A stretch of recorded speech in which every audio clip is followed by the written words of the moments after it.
ہر روح ایک خاص مقصد کے تحت زمین پر اتری ہے۔ اس مقصد کی چنگاری ہر روح میں بھڑکنے کی منتظر ہے۔ یہ شیخ سعدی شیرازی رحمت اللہ علیہ کا معلوم ہے۔ روح میں دبی اس چنگاری کو جہاں سے ہوا ملے اور اس کا رخ اسی طرف موڑ دے۔ مرشد من حضرت بابا فرید الدین مسعود گنج شکر سرکار ہماری روح کی چنگاری کو ہوا دینے کے لیے وقتاً فوقتاً رہنمائی کے اسباب پیدا فرماتے رہتے ہیں۔ یہ مخفی پیغام رسانی کبھی مظہر فطرت کی سرگوشیوں کی صورت میں ابھر کر سامنے آتی ہے اور کبھی کوئی ہمارا ہم نفس اشارے کنایوں سے من میں دبی ہماری چنگاری کو ہوا دے جاتا ہے۔ 2 روز قبل مجھے مدت مدید بعد ایک رہنما ملا۔ پہلے پہل تو میں اسے رہنما ماننے پہ تیار ہی نہ ہوا، مگر پھر اسے مرشد کی بارگاہ سے بھیجا جانے والا ایک پیغام رساں ہی جانا۔ قصہ کچھ یوں ہے کہ میرے پاس ایک مرغابی تھی۔ مرغابی نے انڈے دیے، پھر بچے سینچنے کے لیے انڈوں پر بیٹھ گئی، مگر افسوس کہ بچے سینچنے سے قبل ہی وہ بیچاری اللہ کو پیاری ہو گئی۔ مرغابی اس دار فانی سے چل بسی۔ اب مرغابی کے انڈے ایک بطخ کے نیچے رکھ دیے گئے۔ انڈوں میں سے نئی زندگیاں جنم لینے میں کامیاب ہوئی۔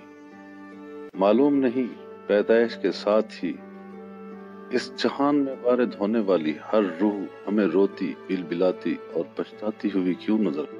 شاید روح اپنی بے کراں کائنات سے جدا کر دی جاتی ہے۔ حواس کی محدود دنیا کے اس قید خانے میں آنکھ کھولنے پر وہ ایک نالہ دل فگار بلند کرتی ہے، درد بھری آواز میں آزادی سے محکومی کے اس نئے سفر کا آغاز آہ و فغاں سے کرتی ہے۔ خیر، بطخ نے مرغابی کے بچے سینچنے تک تو معاونت جاری رکھی، مگر اس سے آگے وہ مرغابی کے چوزوں کو اپنی ممتا بھری رفاقت دینے سے انکاری تھی۔ بطخ شاید ہائیبرڈ تھی یا پھر آج کل کے انسانوں کی طرح مشینی۔ اپنے اور اپنے بچوں سے آگے اسے کچھ دکھائی ہی نہ دیا۔ اپنے بچوں کی محبت میں گرفتار بطخ نے مرغابی کے چوزے کو مار دیا اور بیچارہ دوسرا مسکین چوزا بطخ سے بچا کر اٹھا لیا گیا۔ تازہ جنا چوزا ماں کی ممتا سے ہی محروم تھا۔ اس ہجر کے تیکھے تیر نے چوزے کی خوابیدہ جبلت کو یک لخت بیدار کیا۔ یہ بیداری و آگاہی اسے تلخ سبق دے رہی تھی، ایک ڈراؤنا گیت سنا رہی تھی۔ یوں چوزے کی معصوم سی چوں چوں زخم خوردہ چاؤں چاؤں میں بدل گئی۔ چوں چوں اور چاؤں چاؤں میں فرق بڑا معمولی سا تھا، ایک غیر محسوس اور نظر نہ آنے والا فرق۔ چوزا تو میرا استاد بنتا جا رہا تھا۔ آج سے پہلے کئی ایسی چھوٹی موٹی باتیں آنکھوں کے سامنے ہونے کے باوجود بھی نظر کیوں نہیں آتی تھی۔ شاید ہر بات کے کھلنے کا ایک وقت مقرر ہے، مگر ہم عجلت پسند انسان سارے نتائج ایک ہی دفعہ نکال لینا چاہتے ہیں۔ خیر، کہاں انسانوں کے پند و نسا اور کہاں ایک تازہ جائے چوزے کی چوں چوں اور پھر چاؤں چاؤں پر غور و فکر کا یہ سلسلہ۔ زندگی کیا ہے، کیوں ہے، کب تک ہے اور کیسے ہے کے جواب پر مبنی دقیق فکر و فلسفے کہاں، اور ایک بے آسرا معصوم ہجر کے درد میں گھرا چوزا کہاں، اور پھر چوزے کی چوں چوں اور چاؤں چاؤں کہاں۔ مگر سچی بات تو یہ ہے کہ مجھے تو چوزے کی معصوم چوں چراہٹ کی صدا ہی بڑے بڑے فلسفوں سے زیادہ گہری، سچی اور کھری لگی۔ باب العلم کا فرمان مبارک ہے کہ سچائی کلام کی روح ہے۔ باب العلم کے اس مبارک قول کو سمجھنے سے میں قاصر تھا، مگر اب لگتا ہے کہ شاید اب करमुल्ला वजहुल करीम के कौल मुबारक से एक मुराद ये भी हो, बहस मुबहसा, गुफ्तगू, बातचीत, जिक्र अज़कार और फिक्र फलसफा की असल रूह उसमें छुपा सच ही होता है। चूजे ने अपनी आवाज के दर्द से अपने कलाम की रूह के सच को बयान कर दिया था। चाऊ चाऊ में एक दर्द था, ये दर्द एक सच था, ये सच चूजे के कलाम की रूह का नगमा था। खैर, बात जो भी थी, ये तो मेरा अपना ख्याल था। हकीकत में क्या था, खुदा की खुदा ही जानता है। मैं जो कुछ जान रहा था आपको बयान कर रहा। चूजा एक गत्ते के डब्बे में बिठाकर घर के कोने में रख दिया गया। चूजे के गिर्द घूमती मेरी जिंदगी फिर से अपने रोज के मशीनी और ऑटो यानी खुदकार मामूलात की तरफ लौट गई। वही बड़ी बड़ी सोचें, अनानियत भरे समझदारी के ख्यालात, दुनिया में अपनी नागुज़ीरियत के एहसासात, अपने इंडिस्पेंसेबल होने का गुमान, यानी मैं नागुज़ीर हूँ। हालांकि मैं ये भी कई बार सुन चुका हूँ कि खुद को दुनिया के लिए नागुज़ीर समझने वाले अशखास से ये कब्रिस्तान भरे पड़े हैं। मगर मैं अपने हिस्से की हिमाकत, बेवकूफ़ी और बेसमझी से क्यों गुरेज पा रहा हूँ? हिमाकत के हाथ आए लम्हात को क्यों जाने दूं? अपने तखय्युलात में बैठकर पूरी दुनिया में जहालत की तारीकियां फैलाने की खिदमत से मैं पीछे क्यों रह जाऊं? मगर खैर हो इस चूजे की, मजाल है जो मुझे मेरी जहालत में चंद सातें ही यकसू होने देता। चूजा चंद घंटों का था। चूजे की माँ अगर आज जिंदा होती तो उसे दाने पर चूंच मारना सिखाती, उसे जमीन से कीड़े चुगना बताती। मगर अब वो बेचारा तन तनहा, अकेला और यकता था। शाम के साए उतरने लगे थे। चूजा बेचारा हिज़्न व मलाल की तस्वीर बना डब्बे में दुबक कर बैठा था। गोया माँ के बिना वो खुद से खुद ही लिपट कर रह गया था, खुद को ही अपने हिज्र व फिराक का गीत सुना रहा था। अपने कुर्ब जवार में किसी वजूद का एहसास पाते ही पल भर के लिए चूजे ने आंखें खोलकर मुझे देखा और फिर नजरें झुका लीं। चूजे के देखने में बिल्लियों और बिछोड़े का दर्द था। उसका ये देखना किसी तीरे नीम कश की तरह मेरे मन में झूलने लगा। चूजे के दर्द से तो शायद मैं ज्यादा असर ना लेता, लेकिन मन में झूलते तीर के दर्द ने मेरी पूरी तवज्जो चूजे पर मरकूज कर दी। बेसाख्तगी में चूजे के साथ बैठ गया, उसे डब्बे से बाहर निकाला, बेसमझी से उसके बालों पर को सुलाने लगा। देर गए तक मेरा ये अमल जारी रहा। अमल जारी था, मगर मैं कहाँ था? मैं अपने होने के एहसास को बुला बैठा था।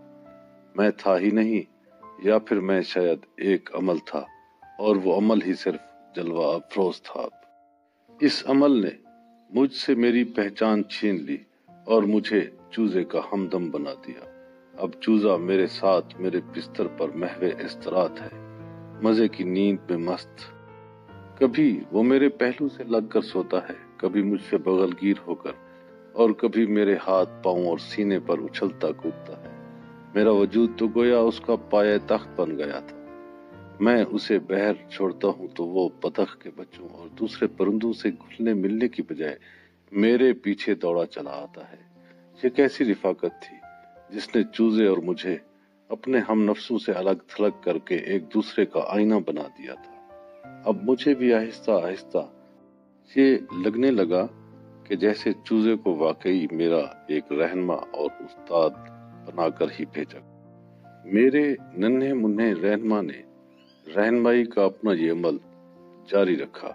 मुझे लगा कि शायद कायनात के बतन में हर शय एक दूसरे से जुड़ी हुई होगी, और जब ये मजहर बहर आते हैं तो मादी दुनिया में अलग अलग रंग रूप अख्तियार कर लेते हैं। मादी दुनिया में हर मजहर यानी हर शय फिर उसी बातनी दुनिया वाली हम आहंगी के लिए मुस्तरब रहती है, फिर जुज से जुड़ने के ताक़ुब में सरगर्दा रहती है। ये मुसाफत उस वक्त तक जारी रहती है जब तक एक जौहर अपने असल को नहीं पा लेता, एक नहीं हो जाता। मादी दुनिया में मौजूद हर शय में शायद एक होकर अपनी अपनी तकमील की उमंग रख दी गई है, मगर इस उमंग की तकमील के लिए हर शय को एक वजूद की जरूरत है। किसी मेहरबान लम्स की तलब उसे बेचैन किए रखती है। एक वजूद के बिना कोई भी शय तकमील नहीं पाती होगी शायद। इस अदम तकमील और अधूरेपन की सदा तार से बिछड़ी किसी कूंज की कुरलाहट की तरह यूं उभरती है, किसे दा यार ना बिछड़े। इस तू डाढ़ा दुख ना कोई दिलदार ना बिछड़े, किसे दा यार ना बिछड़े। शायद किसी का यूं अपने बचपन में ही हिजरो फिराक का शिकार हो जाना कुदरत के शहकार को अपनी तकमील से दूर किए रखता है। तकमील तो क्या, उनकी जिंदगी से एतदाल और तवाजुन ही उठ जाता है। वो नॉर्मल ही नहीं हो पाते। शायद इस लफ्ज शायद के भी हम कितने मोहताज हैं। यूं बात बे बात शायद, अब फिर यही शायद। यही वजह है कि शायद जो बच्चे अपने बचपन में ही अपने वालिदैन के साए से महरूम हो जाते हैं, वो कभी बड़े ही नहीं हो पाते। 50-60 की उम्र पर पहुंचने के बावजूद भी वो बच्चे ही रहते हैं। उसी मकाम पर मुंतज़िर खड़े रहते हैं जिस मकाम पर उनके प्यारे उन्हें छोड़कर गए होते हैं। ममता के लम्स के बगैर जिंदगी का तस्वर ही महाल लगता है। वालिदैन की अपने बच्चों से इस दूरी और डिस्टेंसिंग को हम मगरबी मुआशरों की सोललेस यानी बेरूह जिंदगी में एक झलक देख सकते हैं। मगरब में खानदान का शजर ही काट दिया गया। आज बेखानदान मगरबी मुआशरा अपनी तमाम तर आज़ादी फ़िक्र और तामीर और तरक्की के बावजूद बेकरारी और बेचैनी की तस्वीर बना हुआ है। यही मगरबी डिप्रेशन गरूब आफताब की सरजमीन को तलुए आफताब यानी मगरब को मशरक की रूहानियत की तरफ मुतवज्जा कर रहा है। मशरकी मिस्टिसिज्म रूहानी पुर इसरारियत की कुव्वत जाज़बा पूरी दुनिया को आज अपनी तरफ खींच रही है। पूरी दुनिया का महवर और मरकज बनी हुई है और मगरब के बाकी मादा सोललेस अनासर जो अपने इस फितरी और नफसियाती पेचीदगी के खला को किसी पुररूह जिंदगी से सरशार करने से मोतरज़ हैं, बल्कि रद्द-ए-अमल के तौर पर वो अपनी साइंसी फनी हुनरमंदी से पूरी दुनिया को ही सोललेसनेस यानी एक बेरूह और बीमार जिस्म बनाने पर कमर बस्ता है। ऐसे समझदार और ज़हीन व फतीन इंसान से तो मुर्गाबी का ये चूजा भला और एक चूजे की ही जबिलत इंसान की दानिश से कहीं आगे है। इंसान जज्बा इश्क व मस्ती से राह फरार अख्तियार करता फिर रहा है, मगर इंसान के अलावा बाकी तमाम मौजूदात इसी जज्बा इश्क व मस्ती को अपनी तामीर व तकमील की मिराज समझते हैं। इंसान के सिवा तमाम मौजूदात हर समय प्यार मोहब्बत और वफा पर मर मिटने के लिए तैयार मिलते हैं। चरिंद परिंद और जमीन व आसमान सब के सब ये मजहर दिल देकर मिटने के लिए हम वक्त तैयार हैं। अगर दिल नहीं देता तो सिर्फ इंसान ही नहीं देता। ये फकत इंसान ही है जो प्यार मोहब्बत और हुस्न में ढलने की बजाय जज्बों को समझने में लगा है। ये इंसान ही बेसमझ है जो फिर पूरी जिंदगी इश्क व हुस्न को समझने में बिता देता है। वो ये नहीं जानता कि हुस्न व इश्क समझने का नहीं, करने का और होने का एक अमल है।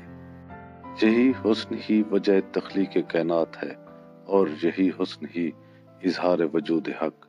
बकौल हजरत इकबाल, हुस्न कामिल ही ना हो इस बेहिजाबी का सबब, वो जो था पर्दों में बिना खुद नुमा क्यों कर हुआ। हुस्न कामिल ही वजूद हक का इजहार बना और ये सारी कायनात उसी हुस्न कामिल की एक झलक है, एक परताव है। और फिर इस कायनात की तकमील के लिए मालिक ने अपने हबीब किबरिया सल्लल्लाहु अलैहि वसल्लम की ज़ात मुबारका की पैकर तराशी फरमाई। ये मोहतरम व मुक़द्दस पैकर महबूब खुदा सल्लल्लाहु अलैहि वसल्लम पूरी कायनात की तामीर और तकमील का महवर व मरकज़ है। मेरा ये नन्हा मुन्ना चूज़ा वाकई मेरा उस्ताद बनाकर भेजा गया है। ये उसी चूज़े से उल्फत का इनाम है कि जो मेरे तख़य्युलात को महबूब खुदा सल्लल्लाहु अलैहि वसल्लम की ज़ात बाबरकात पर आप सल्लल्लाहु अलैहि वसल्लम के मुक़द्दस आलो असहाब की सनाखानी उमंगें और चाहतें उभर रही हैं। थैंक यू वेरी मच ए नन्हे मुन्ने से चूज़े, तुम और तुम्हारी ये मासूम चाऊं चाऊं सलामत रहे। तुम्हारी ये चाऊं चाऊं में छुपी सच्चाई की ये रूह मेरे लिए किसी पयाम सहर काही से कम नहीं। Take care, all the best and stay blessed.